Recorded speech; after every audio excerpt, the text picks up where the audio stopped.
Welcome, Vlad. Guerrero. Oh, let's go. We got the big hurt in the game, everybody.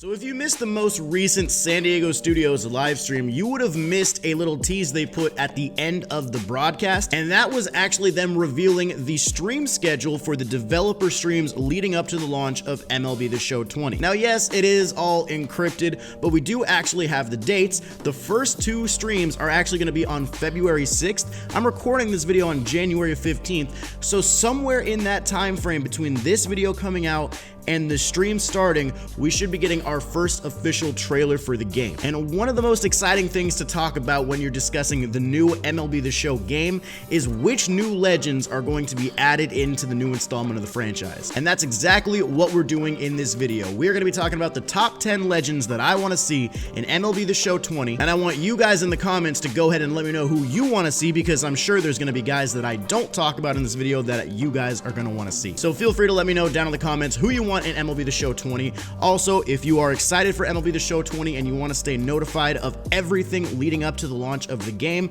make sure to subscribe. This is most definitely the place to be for MLB The Show news and information. So let's go ahead and get started. Coming in at number 10, I have David Ortiz. I really want to see Big Papi back in the game. He's already familiar with the franchise. He's been on the cover of at least one of the MLB The Show games. I can't remember if he was on any other covers other than MLB 06. And I think he would be a major fan favorite. I think he would be a guy that a lot of people would love to see. I think he's kind of a guy that would sell copies of the game. And beyond that, you think of him as a player and what he could bring to possible cards in Diamond Dynasty, you just kind of start getting excited. He's in the 500 club of home runs, over 1,700 career RBIs. David Ortiz would have a very nice signature series card, and then you could go in other directions if you want to give him single season cards as well, such as in 2006 where he hit 54 home runs. You could go the season after that in 2007 where they actually won the World Series. He hit 35 home runs with a 445 on base and an OPS at 1066. So there's multiple ways David Ortiz could be a huge impact in Diamond Dynasty,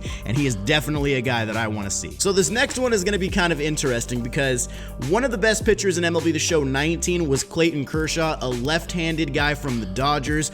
I actually want to see another one of these guys, and that is of course Sandy Koufax. He's coming in at number 9 right here. Sandy Koufax would be awesome to have in the game. I really want to see some big impactful starting pitchers this year, and I think Sandy Koufax easily fits into that category. He had a 2.76 career ERA. He played for 12 seasons, by the way. Struck out almost 2,400 batters, pitched 2,300 career innings. He struck out over 9 batters per 9, allowed less than 7 hits per 9. He won the Cy Young in 3 out of 4 years, and that other year he finished 3rd place in there. And in 1963, which is most likely his best season, he won the Cy Young and the MVP. He had a 1.88 ERA that year, struck out over 300 batters in 311 innings pitched. He had a whip at 0.875. Like, you could go on and on about his 1963 season. So you could either make a signature series card with him, or you could make that 1963 season, and I don't think anybody would be upset over that. Coming in at number 8, we're going to stick to another starting pitcher, and this is going to be John Smoltz from the Atlanta Braves. Now, obviously, I would love to have Greg Maddux in the game as well, but if I had to pick, I think I would go with John Smoltz over Greg Maddux, and that's for a very specific reason. In the beginning of John Smoltz's career, towards the middle of his career, he was definitely a very prominent starting pitcher. I mean, he won the Cy Young in 1996 with a 2.94 ERA in 253 innings pitched. But in 2000, he didn't play the entire season because he was injured, and then when he came back in 2001, he started coming out of the bullpen, and then in 2002, he was one of the best relievers in the game. He had a 3.25 ERA in 80 innings pitched and saved 55 games out of the bullpen. He earned a 3rd place Cy Young nod in 2002 coming out of the bullpen. So when you think about it, not only would you have a fantastic John Smoltz signature series starting pitcher card, which that's what his signature would be, but you could also have a really good John Smoltz reliever card. He could be kind of like a dual threat. I think having the option to either use John Smoltz in the rotation or in the bullpen is a huge plus. I think that adds a lot of value to his card, and I want to see it in MLB The Show 20. Coming in at number 7, we're going to talk about a hitter this time, and we're going to talk about Larry Walker. I am a big fan of Larry Walker. I do think Larry Walker is a Hall of Famer. I hope he does get voted in. A career batting average of .313, a career on base of .400, and a career OPS at .965, all as a left-handed bat. And all you need from Larry Walker is just that 1997 MVP season where he hit .366 with a .452 on base, a .720 slugging, and an OPS almost at 1200 with 46 doubles and 49 home runs. Like, just imagine that single season card as a left-handed outfielder in MLB The Show. And then you can also throw good defensive attributes on there as well, because he did have a positive defensive WAR that season. He won the Gold Glove, which obviously Gold Gloves don't really mean that much. And don't forget, in 1977, he also stole 33 bases, meaning that he would have some speed on him. So Larry Walker really could be like a 4-5 tool type of guy, a big-time left-handed bat. You don't even need a signature card for him if you just get that 1997 season. I think he's got to be in the game. At number 6, we're going to talk about another hitter, arguably one of the best baseball players of all time, and that is Mickey Mantle. Now, there's not really much I can say about Mickey Mantle that you don't already know, so just giving you his stats, he was a .298 career hitter with a career .421 on base and a career OPS at .977. Another guy who's in the 500 home run club. He had 1,500 total RBIs. He had 3 MVP awards, and he was in like the top 5 to 10 pretty much every single season he played. And of course, Mickey Mantle would absolutely get a signature series card. I mean, but even if you wanted to give him a single season card from 1956, 1957, you could go 1961 in that magical season. You could go the season after in 1962 where he won a Gold Glove along with the MVP. Like, Mickey Mantle is a guy that everybody knows about. Everybody would love to see him in the game. Coming in at number 5, we're going to stay with the Yankees, and this time we're going to talk about the greatest relief pitcher of all time, Mariano Rivera. Now, just to be fair, I know a lot of people don't really love the idea of Mariano Rivera in Diamond Dynasty because realistically, he threw just one pitch. He threw a cutter his whole career. He's the best cutter of all time, and it's the only pitch he needed to get the outs that he needed, and that's what got him the status of the greatest reliever of all time. But that doesn't necessarily translate well into gameplay in a video game. You need more than one pitch in order to fool players because, you know, people are going to get very familiar with it. And for me personally, I don't know if this is going to be a controversial opinion, but who cares? Buff him up, give him a fastball, give him a changeup, give him a slider if you need to. I don't care.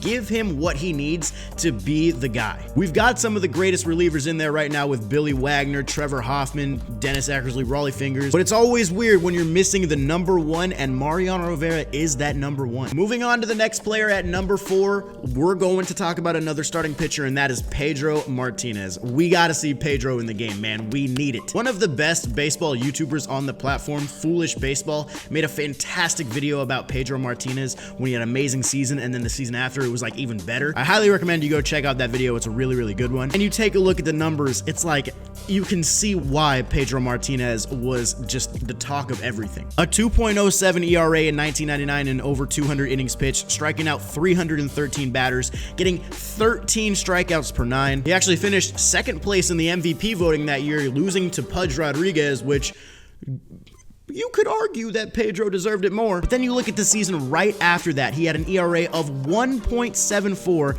in 29 starts, 217 innings pitched, 284 strikeouts, a whip at 0.737. Pedro was fantastic. He would have an amazing card in the game. More dominant starting pitchers, please. All right, now we're going to jump into number 3. I'm going to warn you guys right now, number 3 and number 2 are going to be a little bit controversial because of their history. But for number 3, I want to see A-Rod again. I think A-Rod would be the perfect guy to put in the game to kind of answer the question of who is the best shortstop in the show. I mean, right now, you could say Honus Wagner, you might even say Ernie Banks, maybe even Tulo, but I think Alex Rodriguez, you put him back into the game, I think he is most definitely the best shortstop in the game. I mean, in his career, he hit 295 with a 380 on base, a 930 OPS. He was 4 home runs shy of hitting 700. And yes, I know the whole PED thing is a thing, but I grew up in the steroid era. Alex Rodriguez was a player I grew up watching, and even though he was on the Yankees, I always loved watching that dude play because he was just so damn good. And in MLB 16, when he was still actually an active player, he had a ton of flashback cards. He had a flashback card with the Mariners, with the Yankees, with the Texas Rangers, and all of them were freaking amazing. Get A-Rod back in the game, throw him on the left side of the infield, and he's probably not leaving your lineup for the remainder of the year. Coming in at number 2, we said this was going to be controversial, and it doesn't get any more controversial than Barry Bonds. In my opinion, the greatest baseball player of all time. And I'm 99.9% sure he is not going to be in MLB The Show 20. I mean, getting Barry Bonds in a video game is just most likely never going to happen at this point. He was even weird with giving his likeness away when he was an active player. But dude, just imagining this guy and his stats in an MLB The Show card would just... it wouldn't even be fair. 444 career on base, career OPS over 1,000, the most home runs in MLB history, 7 MVP awards. Like, you just can go on and on and on about Barry Bonds. Once again, in my opinion, the greatest player I've ever seen. Mike Trout might get there. You know, Mike Trout's playing very, very well, and he's probably on pace to be the greatest player ever. We got to see what kind of the second half of Trout's career looks like, and at the end of the day, Barry Bonds right now is still number 1 in my eyes, and he would be absolutely amazing in the show. And that now leads me into my number 1 overall card I would love to see in the show 20, and that is Randy Johnson. I told you guys I want to see some powerhouse pitchers. 5-time career Cy Young winner. He actually won the Cy Young 4 seasons in a row when he was pitching with the Diamondbacks. It's kind of crazy when you think about Pedro Martinez was over in the American League on the Red Sox having those stellar seasons. Randy Johnson was doing the same thing in the National League side of things. He was pitching about 250 plus innings in each of those 4 years. His strikeout numbers are ridiculous. He had almost 5,000 career strikeouts in 22 years. I think he could be extremely deceptive in the game. I think he'd be another really, really good left-hander. Some people say, you know, he might be like Chris Sale a little bit. I think that signature Sale is kind of tough to hit. I think Randy Johnson would be an absolute amazing addition into the game. He's been my number 1 guy I want to see for a while now. Randy Johnson, let's get him in the game. So down in the comments, let me know, of course, who you guys want to see, because I know there is somebody in this video that I did not talk about that you want to see, so let me know your thoughts on that. Remember to subscribe to the channel to keep up with all the MLB The Show 20 news and information. Hopefully you guys enjoyed the video. I will see you in the next one. Peace.